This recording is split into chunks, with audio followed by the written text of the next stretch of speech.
Hey guys, it's Allie. Welcome back to Infertile AF, the podcast. This is episode 34 called Sam. So I'm so excited to tell you guys that we have an awesome sponsor this episode. It is Bite, which are these incredible mini donuts that happen to be made by my guest today, Sam, and her cousin / best friend, Bethany. And I just want to vouch and say that these donuts are so good. We had them at my daughter's recent 10th birthday party. I've had them at several other events. They're kind of blowing up in New York.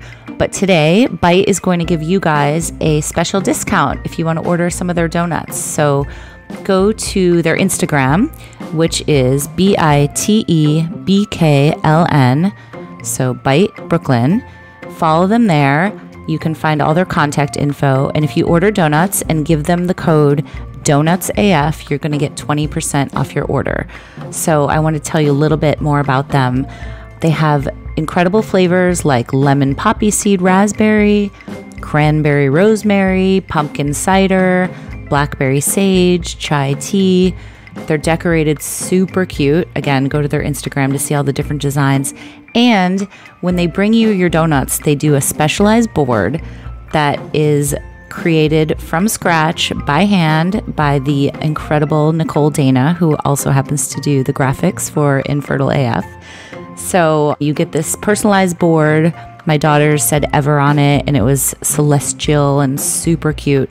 It's just a really great product, and it's a female-founded and female-run business, which obviously I love and support. So they are our sponsor today. Thank you to Bite. Thank you to Sam and Bethany and Nicole. And here we go with the episode. Okay, so let me tell you a little bit more about Sam. Sam and I have become good friends over the past year. She moved to New York last March, and I met her through Bethany and Nicole, who we'll talk about more in the episode as well. And she, at 25 years old, was diagnosed with premature ovarian failure, which basically means, and I'll let her talk about it because she can explain it much better than me, but she's going through hormone replacement therapy and has been for the past couple of years. She's kind of in a pre-menopausal state because of all the hormones now she's 28 years old. And if she wants to have a baby, it's going to be through IVF. So we talk about all of that and where she's at right now. And she's just an amazing, strong person.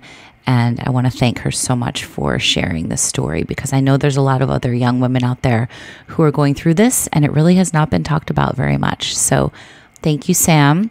And without further ado, this is Sam's infertility story.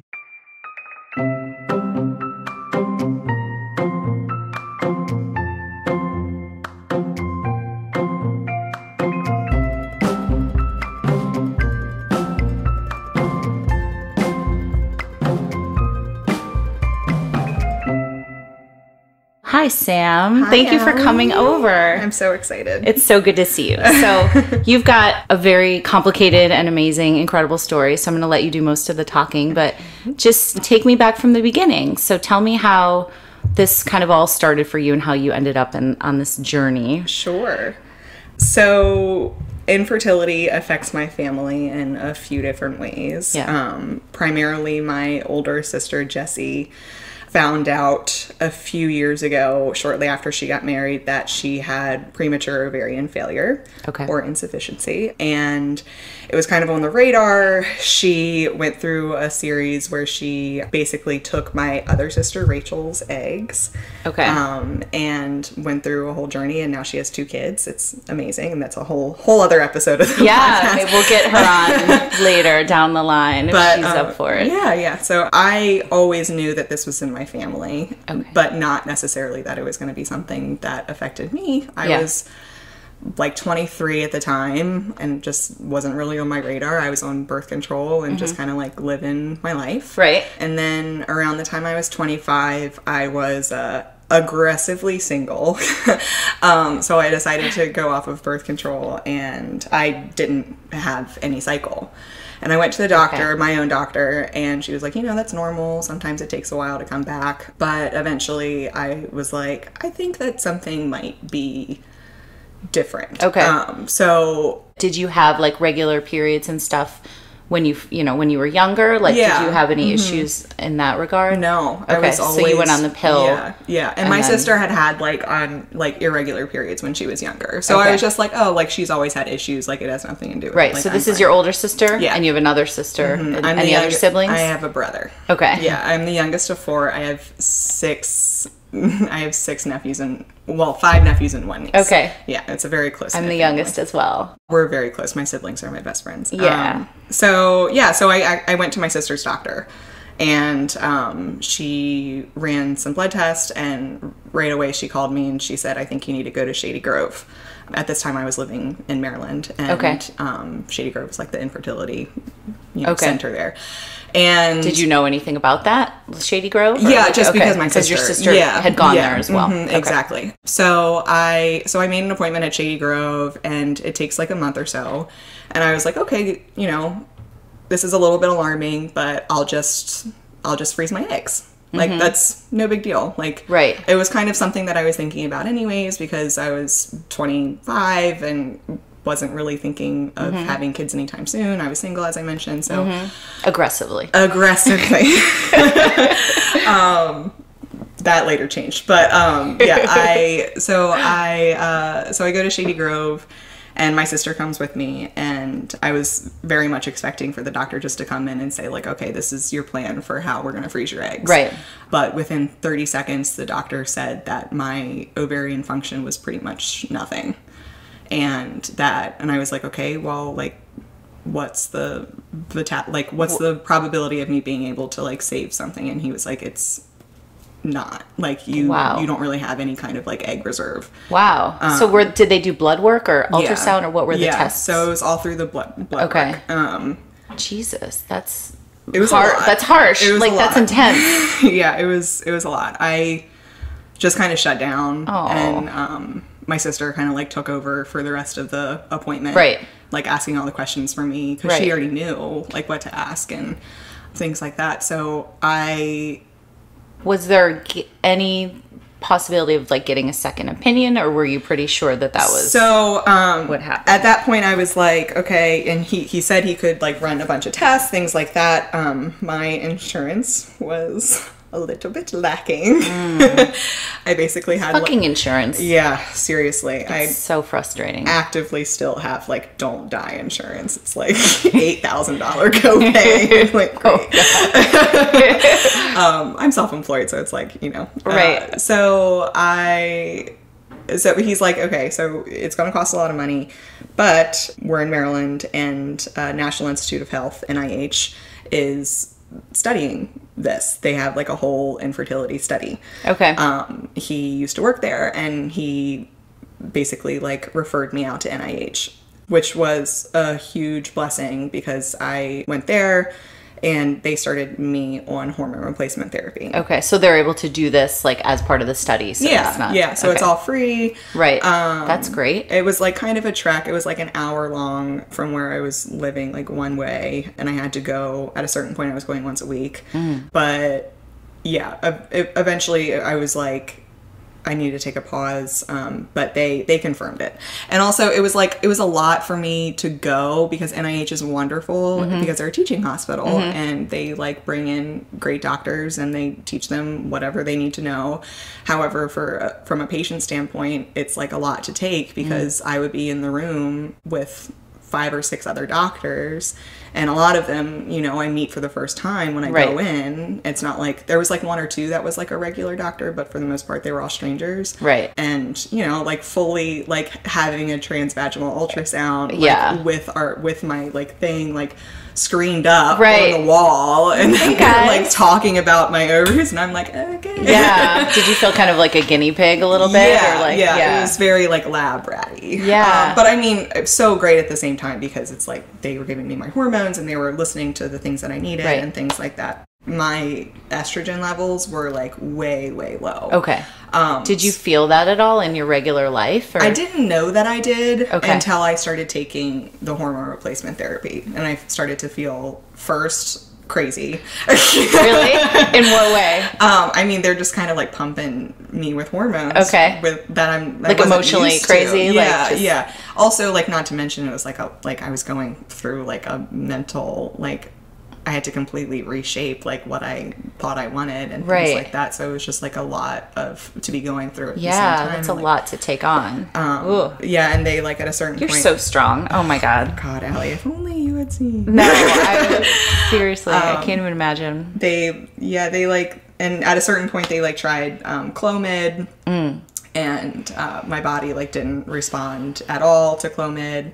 Yeah, some people have a really hard time with Clomid. We've talked about that in a bunch of different episodes. That I think somebody called it like the devil's drug or something. It's awful. For some people, it's fine. Yeah. And I have a good friend that it worked fine for and did what it was supposed to do. But yeah, I've heard some horror stories too. No, it really, really messed with me. Yeah. And then also the fact that I was like, okay, great.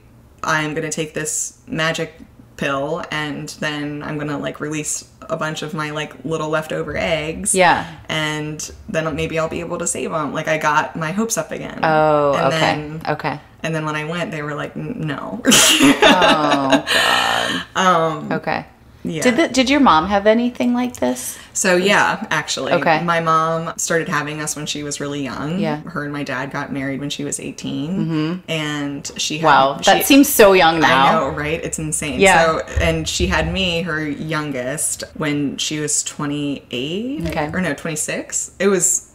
She popped us out. Yeah. And then shortly after I was born, her periods kind of dwindled away. Okay. And she never really thought anything of it because we were already there. Right. It wasn't really something that she had to be concerned with. I'm happy with where I'm at right now in terms of like my HRT and like... What is HRT again? Hormone replacement therapy. Oh, okay. Yeah. So I do like... So you're still doing it? Mm-hmm. Okay. Yeah.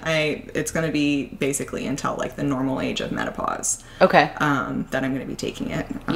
And it's like patches that I have to change twice a week. Okay. So it's under control. Right. How long before you started feeling a little more normalized with all of that? I'm sure they had to like test different levels and figure out what was right for you and how you responded, right? So body-wise, I started to feel better probably like last year. Okay. So it took a couple of years. Okay. So how old are you now? I'm 28. Okay. Yeah. So this was 3 years ago that all this started. Yeah. So yeah, like last year, I started to feel a little bit better. Yeah.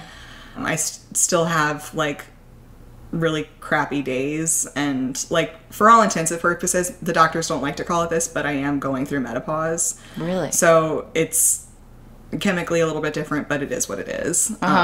So I don't have hot flashes anymore. Like the estrogen like takes care of that. Yeah. Did you though at one point? Oh, jeez. Really? Tell me about that. I mean, like, I didn't sleep for probably like 6 months. Wow. I had to get a prescription for Ambien to like keep myself asleep. Mm-hmm. Because you were waking up in like sweats and stuff. Yeah. And like... Yeah. And like, and there was also like a lot of anxiety. Yeah. Yeah. The hot flashes, it's just like you're driving down the road and all of a sudden you're just like hit like a bus. Yeah. Yeah. It's miserable. Yeah. And then like I would, my mom's friend or my aunt was going through the change of life at the same time. The change. Which is so lame. It is. Can we come up with a different term for that? You're going through menopause. It's okay, girl. She was going through it at the same time and I was like, I feel you. Yes. Right. Yeah. So like, body-wise, I probably started to feel a lot better, like last year. Yeah. Also, within the past, like, 8 months, I've lost, like, 50 pounds, and that's helped me feel, like, a lot better. Yeah. Just, like, from a lot of different standpoints. Yeah, like, for all sure. Around. Yeah. But you look fantastic. We were in Soul Cycle the other day together, and we were, like, we were, like, across the room, and I was like, damn, she looks strong and fit, and... Yeah, you look great. Thank you. No, Soul Cycle's been like a whole... Yeah. No, it's like integral into my like where I'm feeling mentally. Yeah. For sure. Same. But yeah, mentally it was like a journey to go through. Yeah. Yeah, and some days I still have, some days are better than than others. Yeah.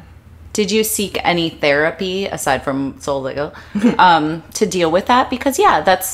So, not to put words in your mouth, but I'm guessing you thought probably all through growing up that you were going to, you know, have kids and have them naturally and not have to have medical interventions. And then all of a sudden that comes crashing down with this one appointment. Yeah. Right? So tell me a little bit more. I don't want to make you upset, but tell me a little bit more about that and just changing your path. Yeah. So as I mentioned, like I have a really close family. Like every Sunday we have family dinners. I was living in New York before. I went to NYU. I lived here. And then I just missed my family so much. Yeah. Like I had to move back to be closer to them because my 3 siblings are my best friends. Yeah. I love my nieces and nephews. So they're all in New York? They're all in Maryland. Yeah, they're okay. all in Maryland. Gotcha. I'm obsessed with them. Like I love them so much. And yeah, so like they were all having kids, getting, you know, married, popping out babies, like, and I was like, oh great, like I can't wait for that to be a part of like how I fit into this family. Like I was excited for it. I love kids and I still do, and I definitely want kids. And I was ready for it, and I didn't think that it was going to be a big deal, but once the option, I wasn't ready to have kids. As I mentioned, I was single. I met a guy and we fell in love really, really fast, and that kind of like coincided with my diagnosis. So like he helped me in a lot of ways to walk through it. So at a certain point I was like, great, I'll have kids with him. Like this is perfect. This lines up great. Right. And then the option was taken away from me. Right. And I think that that really is what kind of like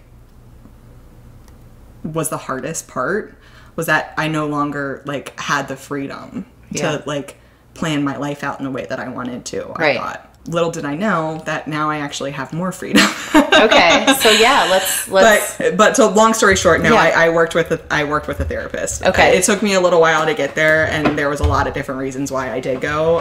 Not just because of my POI, but like that, like she had a history of working with women who were going through infertility. Wow. So she was incredible, and I love her. Yeah. And that really got me to the point that I felt like I was ready to kind of like take a look at my life and take a look at what I wanted and how I thought I wanted it, and make some changes and like accept myself and stop shoulding myself is one of my favorite. Like I was shoulding. Okay. Like my least favorite word. I thought you said shitting. Yes. That's ladies and gentlemen of the podcast, I said shoulding. SHOULD. No, and that's like something that we talked about in therapy. It's like I had this idea of like everything that I should be doing. Right. And that's bullshit. You know? Like there's no one way to do anything. Okay. And it took me a really, really, really long time to realize that. But like, if you can like grab a hold of like any sort of control in your life, like just run with that and don't worry about what anybody thinks of it, including yourself. Right. And that's what I was doing. So therapy was integral. I had a great one as well. And along those same lines, I remember at one point she said to me, like, one of the worst things you can do to yourself is have a plan. I'm paraphrasing. She was much more eloquent than this, but basically have a plan and get so stuck on that plan that if it doesn't go as planned, you feel shattered. Yeah. Basically. Yeah, exactly. And it was like, you have to let go of like your preconceived notions of how things are supposed to work out. Exactly. 9 times out of 10, they don't work out how you thought they were, but it doesn't mean it's better or worse. Sometimes it's much better. Yeah, exactly. So that was a perspective shift for me too in therapy. I'm such a fan of therapy. Ooh, I know. I need to get back into it. I haven't been going either. And I it's so expensive. It's so expensive. So I just do exercise therapy right now. Yeah, Soul Cycle. But let them give me my therapy. But kudos to all the therapists, because I had an infertility specialist too, who deal with this stuff because it's intense. It's crazy. Yeah. Yeah. And I would not be in the position that I'm in right now if I hadn't done a lot of work with the woman who was helping me. Yeah, so no, I started therapy. I eventually went on antidepressants, and like took a really like hard look at myself and was like, okay, what do I want? What am I doing? Am I happy with it? Like, I felt like all of this was kind of manifesting. Like, I was in a position, and I didn't realize it, where I was really, really unhappy with, like, a lot of things in my life. Like, I was unhappy. I loved living in Maryland to be near my family, but, like, part of my heart was always in New York. Right. Like, I missed living in New York so much. I was in a profession that I really liked, but I wasn't super passionate about. The guy I was seeing, like, helped me through so much, but we had a lot of issues, and I feel like we just kind of clung to it because I was terrified of going through all this stuff by myself. Right. And eventually I was just like, this freaking sucks. Yeah. Like, I don't want to be, I felt like I was hanging my hat on my premature ovarian failure, and, like, that's how I was just kind of, like, defining myself. Yeah. And I felt like there was a part of my life that I just, like, really, really was ignoring because I was, like, focusing so much on this. Yeah, I think that's very common when that happens. Yeah. Yeah. So I decided to stop. Yeah, good. So what kind of changes did you make? So I changed everything. What didn't you change? I owned a house in Maryland. I sold the house. Well, before that happened, my partner and I, we had broken up. And, like, very shortly after, like, my cat died. Like, all this, like, really shitty stuff was happening at the same time. Yeah. And I was like, okay, universe, like, what's up? Let's talk about it. Clearly, you're trying to send me a signal that something's not going right. And so, so I decided to sell my house. I moved back up to New York with my cousin and her girlfriend. They were looking for a third roommate. And should we give them a shout out? Bethany and Nicole, I love you so much. Bethany and Nicole! They are the greatest humans. Yeah, and Bethany comes back into play. Yes. So can I say too, Nicole is my graphic designer, genius, guru, great friend, dear. Yes. Exactly. Everything. She does all the artwork for Infertile AF, and she is so fucking talented. All the pineapples. And Bethany as well is, oh my God. Okay, we'll get into more of them. I love them, clearly. But so I moved up with them. I started a mini donut business. Yes. I'll put that on our social and we'll have everybody go. Yeah. It's called Bite. Yeah. They're so delicious. Yeah. And that just kind of happened by accident. So I got a new career. Yeah. I've been, like, totally focusing on things that I always thought that I, like, wanted to do, but never really, like, for some reason just kind of limited myself. Yeah. And I never really had the chutzpah to do it. Yeah. I know, like, if I hadn't gone through my diagnosis with premature ovarian failure, I think that I probably would still be in a life that I was not totally happy with. Wow. So you'd probably still be in Maryland. Yeah. You'd maybe be pregnant or have a kid at this phase, maybe, or close to it. Yeah. Same old job that you had before, possibly. Yeah. Yeah. That's so interesting that, like, this diagnosis that shattered everything kind of took you, the silver lining, I guess, is that it took you in this direction where everything changed for the better. And it's made me, like, don't mind if I say so, but, like, it's made me, like, so strong. You are, yes. No, I know what you mean. Like, you are. I'm not, like, a very, like, braggadocious person. Like, but I'm willing to acknowledge my strength. You gotta own it. I think as women we do ourselves a disservice by not owning that. It's okay to say that you're fucking strong. I'm a badass. I think I am too after going through all this. Exactly. Everybody going through this is so strong. Mm-hmm. That's, like, the coolest thing is that women in particular, and men, but I'll just say women because that's the majority of our listeners, to go through some of the stuff that that we all go through, and it's all different. But we are so strong. We got to own it. Yeah, exactly. So, yes, you are. There's a Facebook group. Well, I'm a member of a few Facebook groups about POI. Oh, really? Yeah, and all the women are, like, so kind and like so supportive, but also, like, it just makes me sad when I see so many of them just, like, feeling broken. Yeah, because I remember it. Like, I remember feeling broken and, like, instead of, like, I decided to shift from feeling like this was the end to feeling like it was the beginning and, and a gift. And that's so good. If you're gonna make me cry. Okay.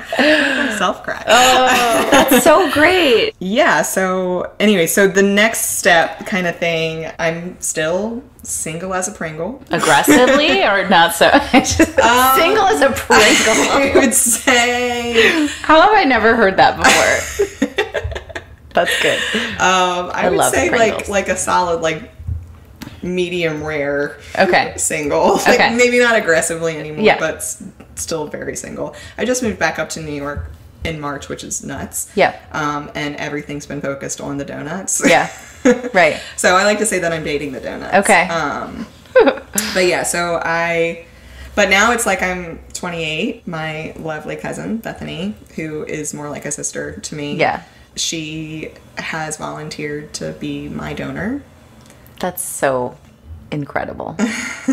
It's just incredible. She did that like before I even went into Shady Grove. Like I thought that the plan was going to be for me to freeze my eggs, but I was talking to her about it and I was like, but maybe if not, I might need a donor, and if that's the case, and like before I even finished the sentence, she was like, "Have my babies!" Oh my God, yes. She's incredible, and has also helped me in so many ways. Yeah. Now I'm gonna cry. You can. Yeah. So she's also 28, so I guess her clock is ticking as well. Okay. Our doctors say that if she's gonna do it, then sooner rather than later is also, ideal. Mm-hmm.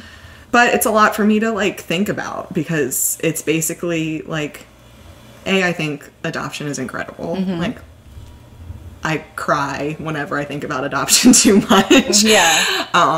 I think it's such a beautiful thing. Yes, same. And so like maybe that would be something that I'm interested in. Mm-hmm. Like maybe I don't need kids in order to feel some sort of way. Mm-hmm. Like maybe it's not part of my like I want it to be a part of my life, but like maybe it won't be, and that's okay too. Yeah. But yeah, so like it's basically it's a lot for somebody to be like, okay, well within the next like year or so, you need to decide if and how and when you want to have kids. Right. And that's when I start to get overwhelmed. Right.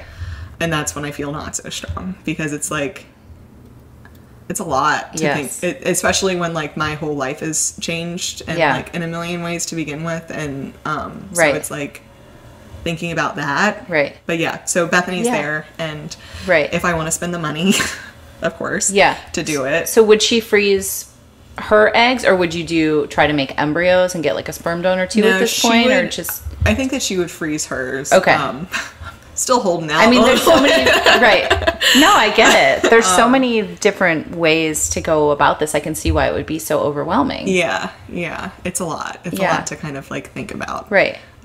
Because most women my age are still in that little bubble where they're like, great, I'll meet somebody and I'll have kids when I'm ready. Yeah. And do you have friends that are starting to have kids? Oh yeah. Yeah. So is that hard? Yeah. Yeah, for sure. Yeah. And the resentment thing that everybody feels is definitely real. I know. Like it's like almost immediate now. It's like, oh, pregnancy announcement, unfollow. Yeah. No, I'm glad you said that because that is real. It is real. Yeah, the resentment towards women for like, being able to do something like so natural and so amazing and powerful and incredible, and like I think that pregnancy's cool. Like it's so like it's one of the most incredible things that a woman's body can do, and like I want to do that. Yeah. And yeah, I hope I get a chance to. Yeah. I think the hardest part too is like when somebody seemingly doesn't have a problem and they don't realize that there's this whole other world of people that would like do anything to be in that position. Yeah. So you almost not like take it for granted, I would guess, like if you get pregnant very easily. But like, for example, I was interviewing this Dr. Mark Trollis on one of my past episodes, and one of the things that he said that totally stuck with me was that he was like, I almost kind of wish, and again, I'm paraphrasing, but you know, I kind of wish that everybody would go through the notion that they might not be able to have kids. Yeah. Because it's so profound and it changes you and it makes you really realize like how much you want them and how hard it can be for some people. So I thought that was, we'll have to look up his quote. Exactly what he said. It was better than that. But the gist of it was like. Yeah. My sister Jessie, who went through all this as well, she has 2 kids now. Yeah. Who are biologically my other sisters. Okay. So your other sister was her egg donor. Exactly. Okay. So. What a gift. I know. The doctor at Shady Grove, like, we told him this story like, right afterwards, like after he told me and whatever, and he was like, you guys should write a book. Definitely. And I'm like, you should. A movie. Thank you, question mark. Yeah, right. Yeah, no, but so my sister has 2 little boys now. Yeah. And seeing her with them and how, like, obviously every mother loves their kids. Right. Like, but she loves them so fiercely and they are hers. Like, they are 100,000% hers. Yeah. And she is such a good mom because I think of what she's gone through and like, and also this was a big difference for me when I was going through therapy. Like, her oldest was just born and he's incredible, and just like seeing him and knowing that he wouldn't be here if it wasn't for everything that my sister went through, like, that gave me hope. Yeah. And like, that made me think, like, I can see a kid. Like, I can see a kid. I know that at some point I'm going to be a mother. And I'm just going to have to, like, do a bunch of shit to get to that kid. Yeah. And have to go through a bunch of stuff in order to make it happen. Yeah. And that's okay. You're strong enough. You know, you've got the support of all of us. And I know it sucks though. It's like sometimes I'm sure you think, I just wish I could just do it the way that everybody, you know, most other people do, or like, I mean, the quote unquote easy way. Like, it's, honestly, most of the time I just want to not think about it. Yeah. Like, I just want to be a 28-year-old single woman who's like just moved back to New York and starting a business and is living their life and isn't going through menopause. Totally. Like, that's a whole other thing. Like, I don't have normal cycles, but when I do, like, I bleed for like 20 days straight. Oh, Jesus. It's like insane. Oh, wow. The physical toll that it takes. Right. Yeah. So, I mean, I guess it's like working through all that. Right. And like, but sometimes I just want to put it on the shelf. Well, of course. Yeah. I think that's normal. So I guess you also have to consider when, you know, if you start dating somebody, like, when does this come up in conversation? I guess I'm asking for, like, maybe listeners who'd be curious. Like, is that obviously you're not going to bring it up right away, but, like, if you get serious with somebody. Then, which is a scary thought. Yeah, I'm sure that's overwhelming, too, is, like, you have to have that conversation. Yeah. Well, I have a giveaway in my patches. Oh, okay. So I wear them, like, kind of in my bikini line. Yeah. And they're a larger size. Okay. So if I'm intimate with anybody, there's like usually a question. Gotcha. So I've said that I'm quitting smoking. Okay. Not because really bad mosquito bite. Right. I burned myself with a curling iron. Yeah. So it's like, I don't know, but at the same time, I'm not ashamed of it.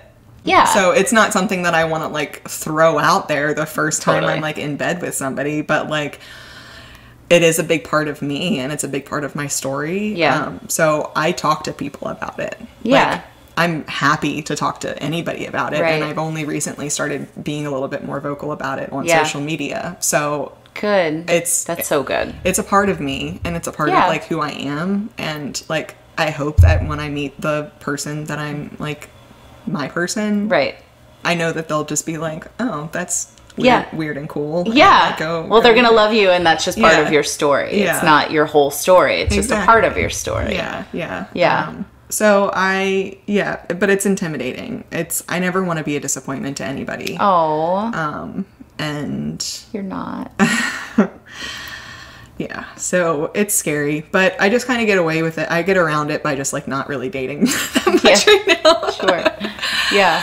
But I would imagine too, like you said, there is that kind of clock ticking in the background, you know, that is always that low level Yeah. You can't ever fully get away from it, right? Yeah. But at the same time, like, I've spun it where like women who just have a normal ovarian function, their biological clock is ticking in a way that they're like, okay, if I want to have a baby natural, I need to do it within the next few years, probably. Yeah. I already know that that's not in my cards. Yeah, and true. And I know that if I physically have a baby, then it's going to be through IVF, and I feel like that gives you a little bit more freedom, more wiggle room. Yeah. Like, that's the perspective. Yeah. That's so awesome. That's what you have to do is spin it in a different perspective. Oh, I can spin a lot of stuff. That's so great, though. So, do you have any advice for people who might be listening, who are people in your groups, or people who might be going through this that haven't really talked about it yet? Just how to get through it, and maybe some other resources too that they might not know about. Resources, go to freaking therapy. Yeah.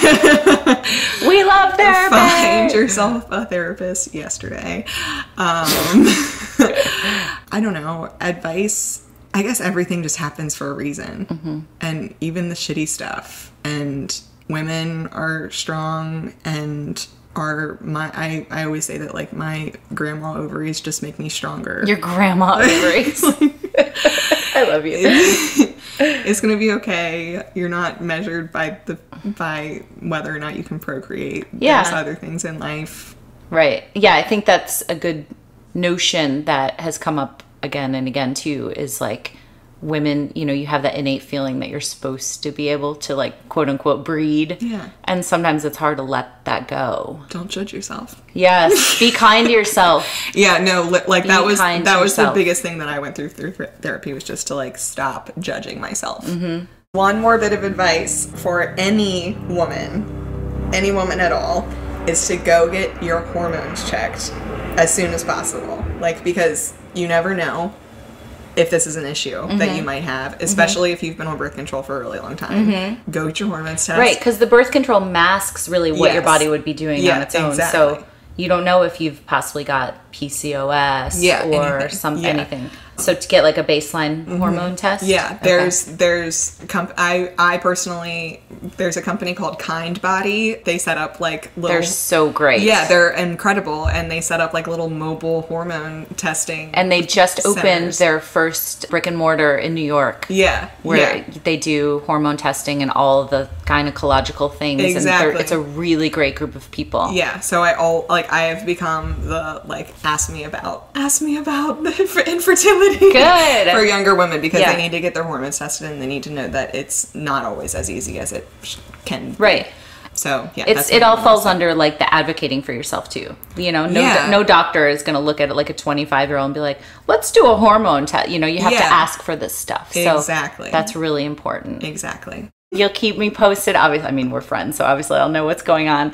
But I just want to say thank you so much for doing this, and you're going to help a lot of people. Thank you, Allie. And you didn't cry. You I teared up a little bit. I think I cried more. Honestly, this is, there's so many options. The beauty of fertility now, I think, is that there are so many options.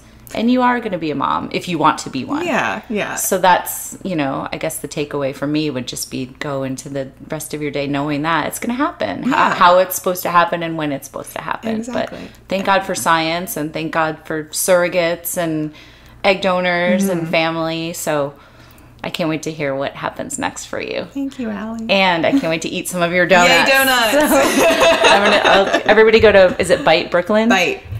BITEBKLN. Okay, so I'll put that on my social too. But, all right, thank you, Sam. Thanks, Allie.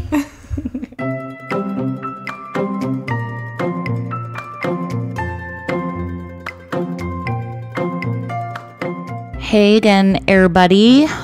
I don't know why I just said that like that, but thank you so much for listening to my conversation with Sam. Go to Bite Brooklyn, BITEBKLN, their Instagram. You can order from them at bitebrooklyn@gmail.com. And also, we talked about Kind Body, so check them out too if you want to get a baseline test.